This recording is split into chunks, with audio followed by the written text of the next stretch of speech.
নমস্কার, আমার নাম ডক্টর অতীন্দ্রিয় বিশ্বাস। আমি এইচপি ঘোষ হাসপাতালের সার্জিক্যাল কনসালটেন্ট। আমি জেনারেল এবং গ্যাস্ট্রোইন্টেস্টিনাল সার্জন। আজকে আমরা যে বিষয়টা নিয়ে কথা বলবো সেটা হচ্ছে লোয়ার জিআই সিমটম। তার মানে হচ্ছে আমাদের গ্যাস্ট্রোইন্টেস্টিনাল ট্র্যাক্টের দুটো পার্ট থাকে, একটা হচ্ছে আপার পার্ট, একটা হচ্ছে লোয়ার পার্ট। লোয়ার পার্টের কিছু সিমটম, সেগুলো নিয়ে আমরা আজকে কথা বলবো। কমন যে টার্মসগুলো আমরা শুনে থাকি সেগুলো হচ্ছে পাইলস, ফিশার, ফিস্চুলা। এছাড়া আরেকটা যেটা সিরিয়াস টার্ম, যেটা সকলেই ভয় পায় ন্যাচারালি, সেটা হচ্ছে ক্যান্সার। প্রথমে বিনাইন যে ডিজিজগুলো সেগুলো নিয়ে বলছি আমি। কমন সিমটম রেগুলার হচ্ছে পেরিএনাল ডিসকমফর্ট, মানে হচ্ছে পায়খানার রাস্তার আশেপাশে ডিসকমফর্ট এবং তার সঙ্গে ব্লিডিং থাকতেও পারে, নাও থাকতে পারে। আবার অনেক সময় ব্লিডিং থাকে কিন্তু ব্লিডিংয়ের সঙ্গে ডিসকমফর্ট বা পেন নাও থাকতে পারে। এগুলো কমনেস্ট যে ডায়াগনোসিস অধিকাংশ ক্ষেত্রে আমরা মিট করি সেটা হচ্ছে পাইলস বা হেমোরয়েডস। এছাড়া ফিশার, যেটা খুব পেনফুল সিচুয়েশন, ব্লিডিং তাতে কম হয় কিন্তু খুব পেনফুল সিচুয়েশন। আর ফিস্চুলা, ইউজুয়ালি ওখানে খুব পেনফুল একটা অ্যাবসেস তৈরি হয়, তারপরে abscess will lead to fistula. এইগুলো প্রতিটা সিচুয়েশনেই অলমোস্ট 100% কেসে they will need some surgical intervention. Surgery ছাড়া পুরোপুরি নিরাময় করা প্রায় অসম্ভব।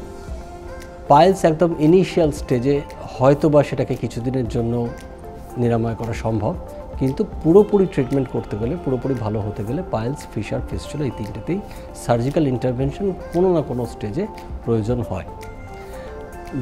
সেজন্য এই রকম সিমটম যদি কারোর হয়, যে সিমটমগুলো বললাম, একটা হচ্ছে ওই জায়গায় ডিসকমফর্ট, ওই জায়গায় পেন, ব্লিডিং, এরকম সিমটম যদি কারোর হয়, they should contact their doctor. ডাক্তারের কাছে যাওয়া উচিত এবং একজন সার্জনের কাছেও যথাশীঘ্র সম্ভব যাওয়া উচিত। এছাড়া যে সিরিয়াস প্রবলেম প্রথমে বললাম সেটা হচ্ছে ক্যান্সার। ক্যান্সার তো প্রথমেই নিজে থেকে এসে বলবে না যে হ্যাঁ এখানে ক্যান্সার হয়েছে। তার অনেক সময় কিছু অনেক সুপ্ত সাইন দেখা দেয় যেগুলো অনেক দিন ধরে ইগনোর করে লোকে। সেগুলো কীরকম? এক তো যেগুলো বললাম আমি, যে পায়খানার রাস্তা দিয়ে ব্লিডিং। আরেকটা হচ্ছে change in bowel habit. Change in bowel habit মানে হচ্ছে যার যেরকম বাওয়েল প্যাটার্ন, তার হঠাৎ করে দেখা যাচ্ছে কয়েক সপ্তাহ ধরে বা কয়েক মাস ধরে সেটা চেঞ্জ করে গেল। তার আগে হয়তো খুব নর্মাল ছিল, এখন তার কনস্টিপেশন হচ্ছে বা কোষ্ঠকাঠিন্য হচ্ছে বা উল্টোটা ডায়রিয়া হচ্ছে। বা কারোর হয়তো সারা জীবন কনস্টিপেশন বা কোষ্ঠকাঠিন্য ছিল, এখন তার দেখা যাচ্ছে ডায়রিয়া হচ্ছে।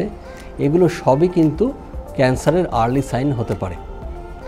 এছাড়া যদি একটু ভেতরের দিকে হয় ক্যান্সার, অনেক সময় হয় যে সে পেশেন্টের দীর্ঘদিন ধরে পায়খানার রাস্তার সঙ্গে অল্প অল্প অল্প অল্প করে ব্লাড বেরোচ্ছে, সেটা যে সে নিজেও বুঝতে পারছে না, কারণ তার জন্য টেস্ট আছে, টেস্ট না করলে বোঝা সম্ভব না যে সেখানে মাইনিউট অ্যামাউন্টে ব্লাড বেরিয়ে যাচ্ছে 24 আওয়ার্স 7 days a week। তাতে লোকের অ্যানিমিয়া হয় এবং অ্যানিমিয়ার যে রক্তাল্পতা, তার যে সিমটম, যেমন দুর্বল লাগা, হাঁটাচলা করতে গেলে শ্বাসকষ্ট, হ্যাঁ, এই সিমটমগুলো maybe early sign of lower GI cancer, lower GI bowel cancer. এরকম ক্ষেত্রে আমরা কি করি? এরকম ক্ষেত্রে তার একটা ফিকাল অকাল্ট ব্লাড টেস্ট বা পায়খানার যে আছে তার মধ্যে কোনো রক্ত মিশে আছে কিনা তার টেস্ট করা সম্ভব, এবং সেই টেস্টে যদি পজিটিভ আসে তখন তার একটা কোলোনোস্কোপি করে ভেতরটা দেখা।